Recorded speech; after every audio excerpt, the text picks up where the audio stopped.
Hey, what's up, y'all? This is Ernie C, the Gap Tooth Genius, and we're back. We're going to keep going with the coaching edition of Keep Grinding the podcast. This is episode 181. I'm going to have my friend Katie Mhm. Davis, head coach of women's basketball, Independence High. Katie, how you doing? Good. How are you? I appreciate you taking your time. It's about that time, and No, I know. Thanks for having me on. no, every coach on here just taking the time out just to talk to you Mhm. about their upcoming season. I'm really, really appreciative of. And let me just start with your resume. This is going to be your eighth year coach at Independence. This is Hmm. your fifth year as the varsity head coach at Independence Yeah. High. You told me, man, your first year of varsity, you took over in November and ended up coaching both JV and varsity your first year. Yeah, So it was a struggle. that, that sounds like fun. That Yeah. sounds like fun. 12 and 13 last year at Independence High. You're going to open Mhm. up your season this year versus Shafter High on November 18th. What are Yes. you looking forward to this year, Katie? So this year is kind of a different one for me because we graduated 8 seniors last year, four of our starters. And so we had five returners coming back, and we're very young. We have a smaller team this year. And I'm just really excited though, because this team is so eager to learn and they are so coachable. And it's been fun watching the process just already, seeing how far they've come. And so I know that whatever we need of them, they're going to do. And that's what makes going to practice every day super fun and exciting. Definitely.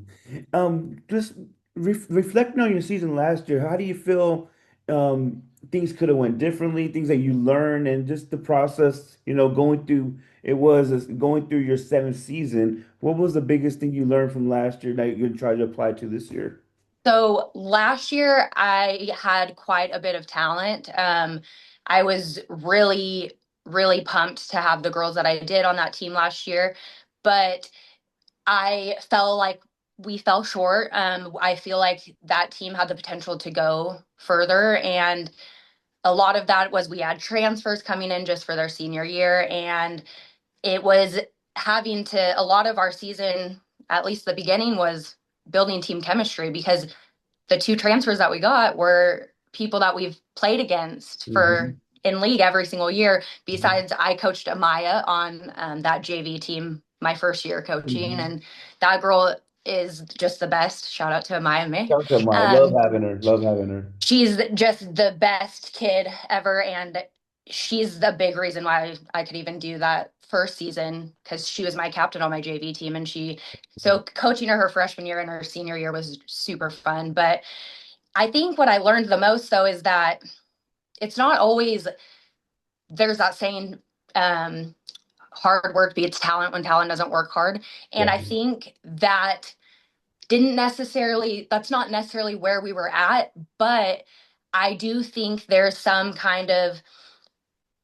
a line between people who are so like eager to get their minutes and fight and play as opposed to someone who started every single year of their high school career and it almost gets comfortable, and Hmm. sometimes I think that could be a challenge. It's hard to motivate the girls when they think that they're already at their peak. Yeah, definitely. So I Definitely. think this year my what I'm most excited about too is just pushing these girls to know that if you work, you can outwork some of the best teams. You have that capability. Anyone does. So, and I have Definitely. some really good players on this team going into next year. One of our starters, Correa Robertson, she's gonna be a great asset to our team this year for sure too.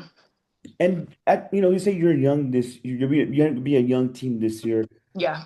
And one thing I've been talking to about these with our coaches is building our program. It's not just Hmm. focused on one level. Can you speak on the Hmm. importance of your frost off and JV, this especially this upcoming year and Yeah. years previous? This is a building block to now look as we have a young team in varsity. Yes, I also think there's a kind of a issue district wide with developing our younger players because so many of these schools don't have frosh off teams, and Right. we've rostered a frosh off team every single season, and I'm like if we have five we're having a team, and Right. I think it's because it's so important. Some of my best players have on varsity have started their freshman year on Frosh Off. And I think Exactly. when you get rid of Frosh Off teams, or for some reason, I don't know if it's just they really didn't have numbers or whatever the case is, I Definitely. think it really has the ability to either hinder or lose out on players that could really start developing and be something You by the know, time they're on varsity. Yeah. at Foothill, I was just discussing this with my coaches that, we're in a significant place where we won't have as many numbers on varsity, but Hmm. we do have the numbers with JV and Frost South. But I mean, this Hmm. is the opportunity to, yeah, the kids are very raw, and we have Yeah. to cut kids for the first time. This is our fourth year since I took Hmm. over it, or at least since I had the helm there. Yeah. We never have to cut, but this is such a great opportunity to we can now the Hmm. program stays alive longer now if we really develop these athletes and maybe Exactly. it's not about the wins at times. Like how can we get them Yeah. ready? Because next year we'll probably be young again. Like Yeah. we're gonna be in the situation you're in where we're gonna graduate six seniors and next year Yeah. we're gonna have nothing but juniors and sophomores and maybe some freshmen or hopefully Yeah. we get we know how it is. Hope we may get a freshman, but there's nothing wrong with starting on your Yeah. soft team. And I'm I always say that, like, during tryouts, I always say that I understand if you're bummed where you're placed right now, but you are where you are supposed to be, and that's not a bad thing. There's no bad spot here. Like, definitely. where you're at is where we as coaches feel like you are going to develop the best and you're going to benefit the best. And sometimes that means playing down if you're a freshman or a sophomore. I'm Hmm. not just going to bring a freshman or a sophomore up if I don't think they're going to contribute minutes and get as much court time, if unless I really think I need that. Yeah. But I think there's a lot of people who bring people up just for the sake, because they maybe were promised to play varsity. I don't know, but they need court time, they need experience, and they need development still. And a lot of times, that I think gets lost, and kids think that the goal is just to be on varsity. And it's, Yeah, definitely. yeah, that is the goal, but the process is what's so fun. Yeah. So, and the grind, the like work, it makes it all worth it after. Yeah. What keeps you motivated in your coaching life? I know, like I said, this is your eighth year. How did what? And we don't have to go through the whole story, but just kind of tell us about how you got into coaching, who inspired you, and what keeps you motivated. Because this is your eighth year. It's Mhm. hard. 2, 3 years was like, oh man, this is. Okay. I Yeah. was burnt out a little bit, but this is Mhm. your eighth year. What keeps you motivated to keep going, Coach? So basketball is just a part of my DNA. Ever since I was born, my dad has been a basketball coach. He coached 33 years in Kern County, and Mhm. started the programs at Liberty and Independence, and then was at Shafter prior to that. Mhm. And I remember being younger, going to gyms. Like, I lived in a gym with my dad, and we never felt like we were missing out on spending time with our dad, because we got to go and we got to have these relationships with his players on his team. And I remember just loving that. And I also just remember game nights when I would wake up kind of in the middle of the night and I'd still hear my dad out watching film, and he's writing down like all of his stats. And I remember just being so like, I was in awe of him and the time and effort that he put in. And he was so good at it that I knew, like, I loved basketball. I played basketball, but I always felt like I knew the game better than I played it. Definitely. Like, and I don't know what keeps me motivated, not only my dad and just like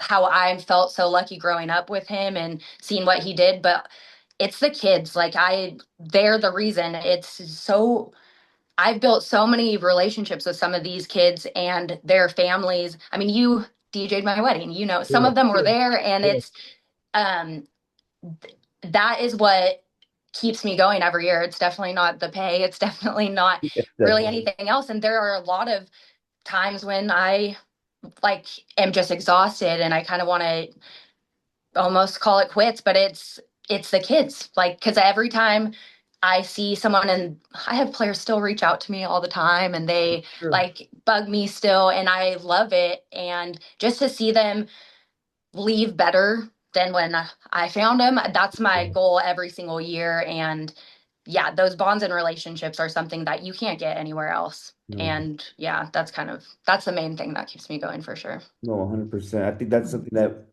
talking to these coaches the last couple of weeks, just the kids and everybody Mhm. watching this. I don't, and they don't understand that it is not the pay at all. Yeah, no. It's not the pay. Yeah. It is the journey, and Mm. just and every kid's important. I think that's something Yeah. I'm kind of preaching that right now. Is like we gotta make them all feel valued. How do we make? Yeah.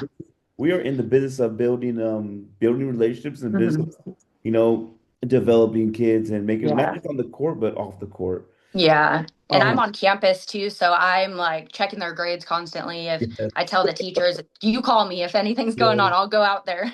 And it's just like I want them to be good people and I want them to represent themselves and our school really well. And so I take a lot of time to make sure I'm preaching that we act right, we are going to be humble when we win and we are going to lose like with our head held high. Like we got it. That's how we need to carry ourselves because that's how I want them to carry themselves after they leave me too. So yeah. that's always something that's really big to me. What is the key to I know everybody says culture standard. What is the key to the culture and standard in your program, you feel like? Like what I expect or what did Yeah, you sorry I missed that. what are your expectations? What do you feel like, like you said, these kids represent your Mhm. program and the standard that you have. What is that standard for them? For me, I think that when you made a choice to come out to play basketball, you made a commitment to be here and show up. And we're all here and we need to be able to do it for our teammates, our coaches. Like I show up every day for you guys. You show up for me. I know we're basketball seasons during every single major holiday. It's during all of Definitely, those dude. times and it's hard. I spend more time with my players than I do my family or my husband. Like I just got married and I didn't even go on a honeymoon right after my wedding. I went straight into basketball season, literally the next week. Definitely. So and I say it all the time. My husband is the best coach's wife ever. But Heck yeah. he is just, I couldn't do it without him either. He never complains. He's so supportive. And that's what I like. I think we all sacrifice a lot. And so showing up, being there, and then giving your all when you are there, because there's some people that don't get that chance to play basketball on a team. And being on a team is something that they should all take pride in. And I really just, when you are in our gym, you are working hard, you are being a good teammate, you are supporting each other. We should be just as happy for our teammates' success as our own. That's a big Definitely. thing that I probably hold them to as well. And yeah, it's not always about winning, it's just about being there together doing it because there's some joy you can find in both winning and losing because you're always going to find ways to grow from it. And I just, yeah, I think to do that, my standard probably mainly is to show up and work your butt off every single day. With, So with your AC approaching, coach, what would be the biggest, if you could talk to that Katie your first year till now, what would be mhm. the biggest thing that you learned that you would tell your younger self? I would say that you're not going to please everybody Oh and you have man. to learn how to be okay with that.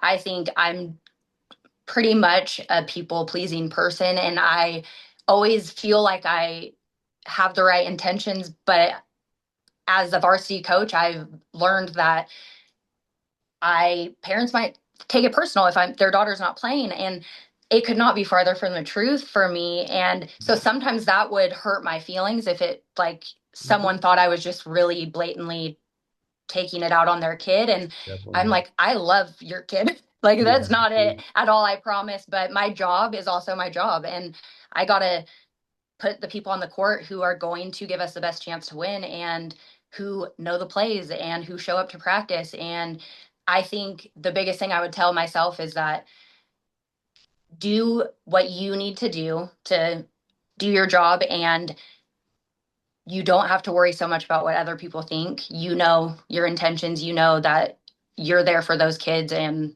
that's all. So, yeah, I think I would just tell myself that, not It's worry about what people think. and it's funny how we gain that through experience only. That Hmm. we do not know what we don't know until we find out we don't know. Yes, Such a exactly. Yeah. no, it's such no, it's I now that I'm just being out of it for a couple this is the second season I'm out of it.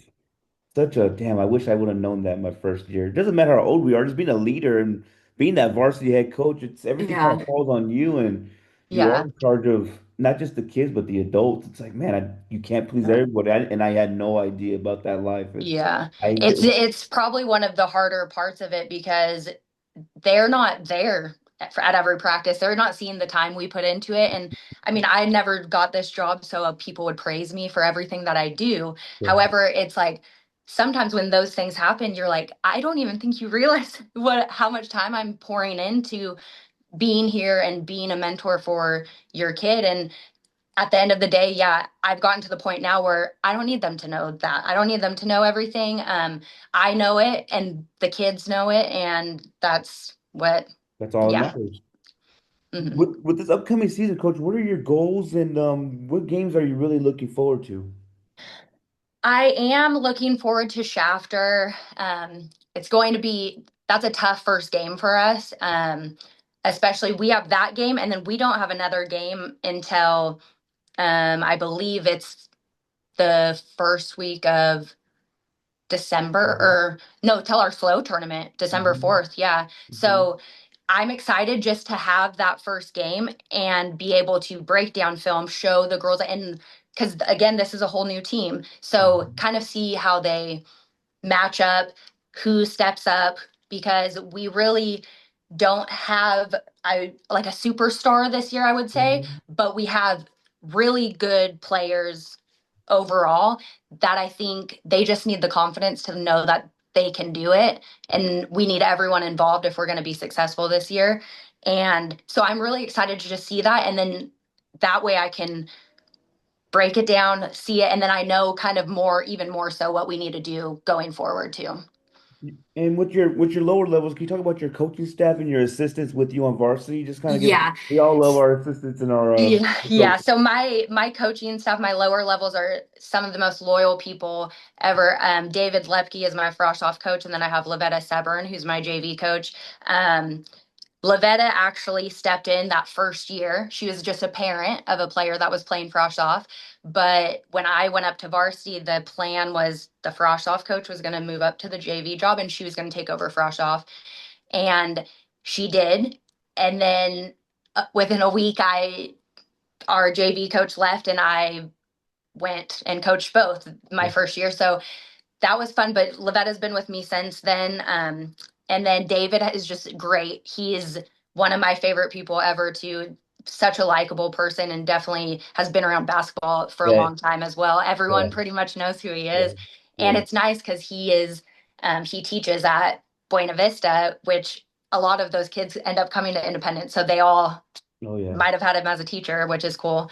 And then my assistant coach again this year is Mike Watts, who was at Shafter previously. And so that's always fun to go back there. And I've known Mike my whole entire life. So it's fun kind of having him back. And he is someone that I trust a lot.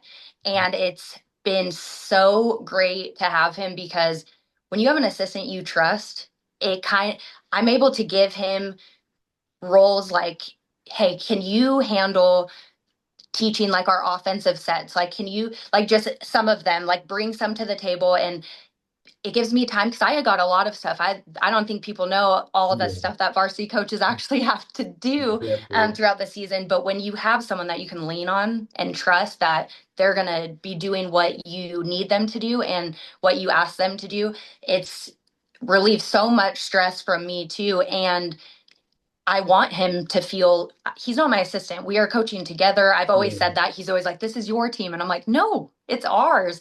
And definitely, he deserves to have a big part in that. And so definitely. I think it's just been a game changer to be able to delegate some duties to him and have him take some of the load off so that I can make sure that all of our lower levels are running good too, making sure our Mhm. schedule is good, making sure we're getting orders done, rosters on Max Preps, like all this stuff Yeah. that people that go on behind the scenes. It's nice to have someone that I know I can lean on. So he's been great. And yeah. And then my dad comes to just about every game and he's kind of yelling in the stands and helping out too.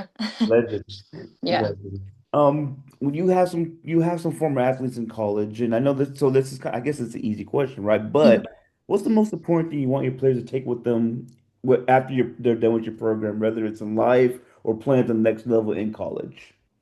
I think for me, because I coach girls and I was a high school girl playing Mhm. sports too. I kind of have taken on a role of what did I need in that time frame? Mhm. What did I need? And a lot of the times, and nowadays with social media and all this kind of stuff, there's so much that these girls deal with and are going through. And I really try my hardest to just make sure that they know that I'm here for you. There's nothing you can't come and talk to me about if you need someone to talk to. And my biggest thing too is when they leave, I want them to know that they could do whatever they want to do. And they don't need to worry about what anyone thinks and that I'm always going to be here too. So I think they know they can reach out to me, but also I just want them to feel confident in anything that they do and know that they can achieve whatever goals they have. That's pretty Mhm. much my main thing when I leave. When they And leave, yeah. and again, just being around Amaya, I'm so jealous you had to have that kid for 4 years because she's such a great kid. Oh, yeah. She's a positive Maya, oh, energy every day in practice, and yeah. there was some good conversations with her, and I really enjoy just the whole team, of course, but being Her around Amaya, family too. Her family is definitely. great. It's funny. Amaya is one of those kids that you just want 10 of them.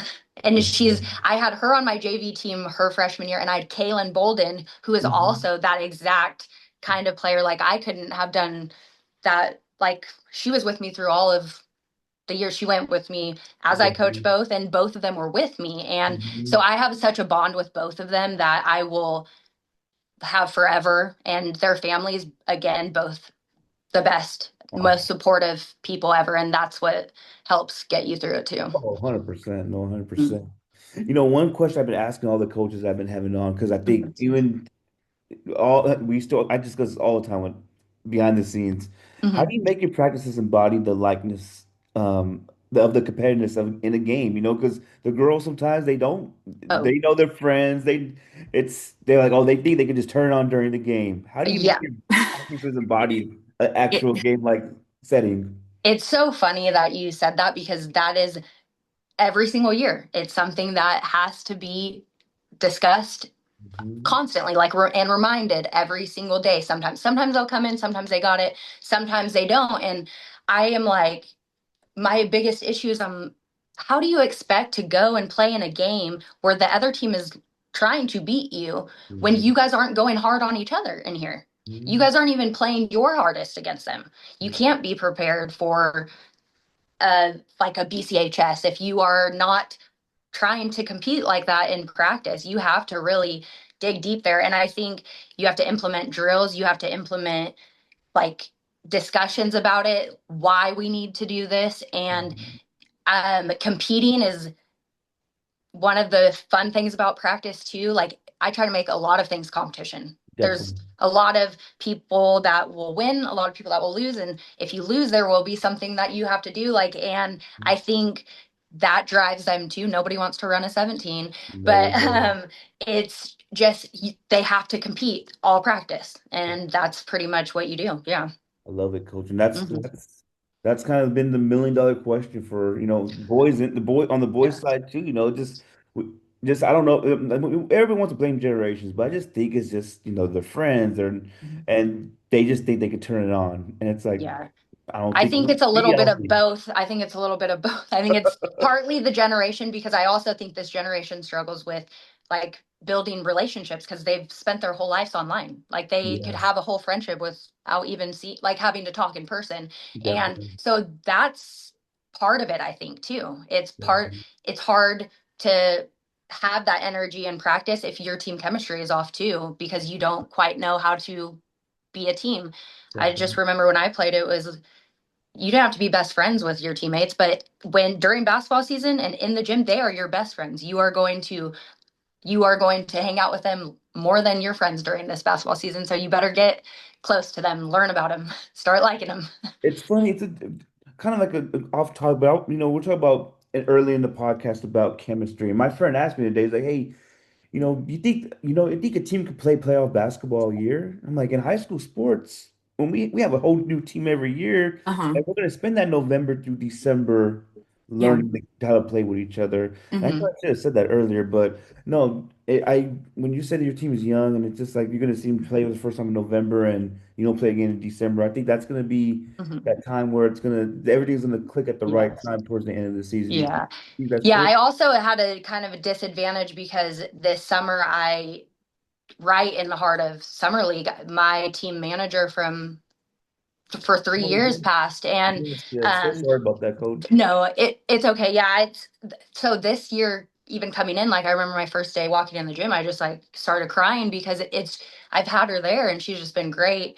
But it's that kind of took me out. I was there for like her family and they asked me to speak at the funeral, and it was more emotional than I ever thought. Like it was a different experience and different kind of heartbreak than I've ever experienced before because I'm not supposed to be going to a kid's funeral. Like they're 100%. supposed to all be at mine.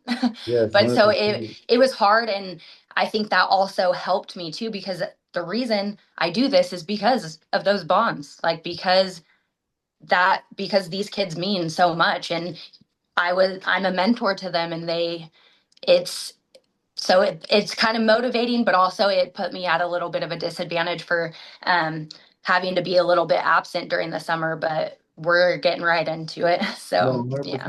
100%. Again, I don't think, and you know, just new listeners, the being a head coach bears a lot of responsibility, positive Mhm. and negative, you know, and Mhm. just those relationships. You're right, though, like that's heartbreaking. And I see, like Yeah. I did see that that's we're not supposed to be going through that as head coach, Yeah. you know, and Hmm. but I know I'm sure that's going to turn somehow to a motivation this year too for you and your program, and Yeah. we're really looking forward to it, Coach. I know we'll see you on Yeah. the 10th of December. I think we're at the Hill this year, but. No, we're at Independence, I Are think. we? Oh Yeah, man, I think we were at your place last year, I think. Or I think you're I think you're at our spot. 'Cause I remember the pictures I took vividly at your spot last year. It had to oh, be because I had Jada Green still.